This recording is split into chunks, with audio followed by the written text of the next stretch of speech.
How fix this problem?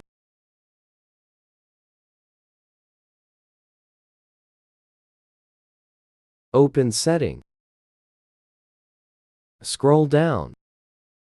Open General.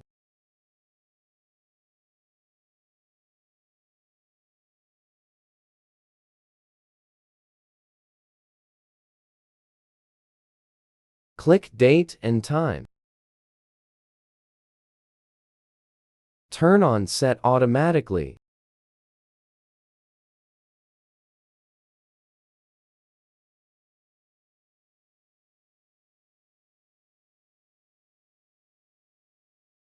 Now check the store.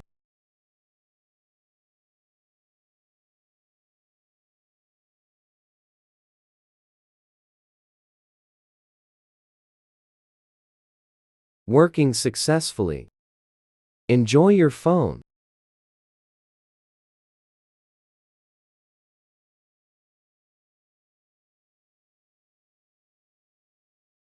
Thanks for watching. Don't forget to subscribe the channel.